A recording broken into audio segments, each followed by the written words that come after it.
১৯৭১ সালের ১২ই ডিসেম্বর মুক্তিযুদ্ধের ইতিহাসে সবচেয়ে জটিল, বহুমাত্রিক ও তাৎপর্যপূর্ণ দিনগুলোর একটি। রাজনৈতিক, সামরিক, কূটনৈতিক ও মানবিক ৪টি স্তরেই ঘটতে থাকে প্রবল উত্তেজনাপূর্ণ ঘটনা। ঢাকার ভেতরে পাক হানাদাররা বুদ্ধিজীবী হত্যার নীল নকশা চূড়ান্ত করছে, আর রণাঙ্গনে মুক্তিযোদ্ধারা এগুচ্ছে বিজয়ের শেষ সীমানার দিকে। যুদ্ধক্ষেত্রের উত্তপ্ত পরিস্থিতিতে ১২ই ডিসেম্বর সারা দেশে মুক্তিবাহিনী ও ভারতীয় বাহিনীর সম্মিলিত আক্রমণে টালমাটাল পাকিস্তানি হানাদাররা পিছু হটতে থাকে। চট্টগ্রামের ফটিকছড়িতে ২৪তম ফ্রন্টিয়ার ফোর্স ও ইপিএস-এএফ পথ রোধ করলে চতুর্থ বেঙ্গলের বীর মুক্তিযোদ্ধারা পাল্টা আক্রমণ চালান। দিনাজপুরে ক্যাপ্টেন শাহরিয়ার রশিদ ও ভারতীয় বাহিনীর সম্মিলিত আক্রমণে ১৫ ভারতীয় সৈন্য ও ৭ মুক্তিযোদ্ধা শহীদ হন। আটক হয় পাকিস্তানি বাহিনীর ১৯ সদস্য।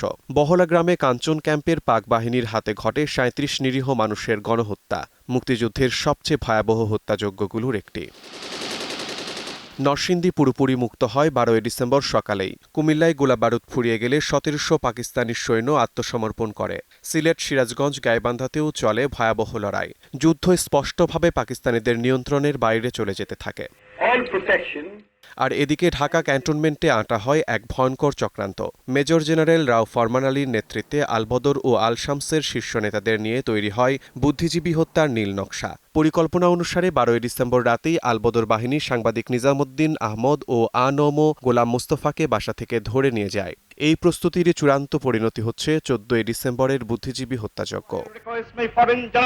এদিন রাজনৈতিক অঙ্গনে আরেকটি গুরুত্বপূর্ণ ঘটনা ঘটে। ন্যাপ নেতা মৌলানা ভাসানী মুক্তিযুদ্ধে ভারতের সমর্থনের জন্য ভারত সরকার ও ভারতীয় জনগণকে ধন্যবাদ জানান। এছাড়া কলকাতায় পালিত হয় বাংলাদেশ দিবস। শ্যাম স্কোয়ার থেকে শোভাযাত্রা, দক্ষিণ কলকাতায় কংগ্রেসের বিশাল সমাবেশ এবং গীতা মন্দির স্কুলে জনসভায় উপচে পড়ে মানুষের ঢল। আন্তর্জাতিক অঙ্গনেও উত্তেজনা টানটান। ভারতের পররাষ্ট্র মন্ত্রণালয় মার্কিন সপ্তম নৌবহর বঙ্গোপসাগরের দিকে অগ্রসর হওয়ার খবর অস্বীকার করে। কিন্তু যুদ্ধক্ষেত্রের ভেতর বাহিরে সবাই জানত মার্কিন সপ্তম নৌবহর ছিল বাংলাদেশের খুব কাছাকাছি। দিল্লির রামলীলা ময়দানে ইন্দিরা গান্ধী স্পষ্ট ভাষায় বলেন, পাকিস্তানের দুর্দশার দায় যুক্তরাষ্ট্রের। মার্কিন সহায়তা পাকিস্তানি জান্তাকে উদ্ধত করেছে, আর সাধারণ পাকিস্তানিদের প্রতি ভারতের কোনো শত্রুতা নেই।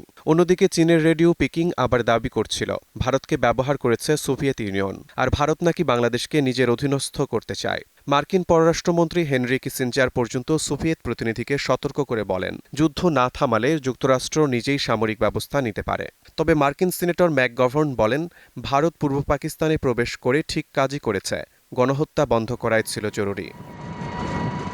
অন্যদিকে ঢাকা থেকে ফিরে এক ফরাসি নারী আন্তর্জাতিক গণমাধ্যমে তুলে ধরেন গণহত্যার ভয়াবহ বর্ণনা। তার সাক্ষ্য যুদ্ধে পাকিস্তানের নির্মমতা এবং ঢাকার মানবিক বিপর্যয়কে বিশ্বের সামনে আরও স্পষ্ট করে দেয়।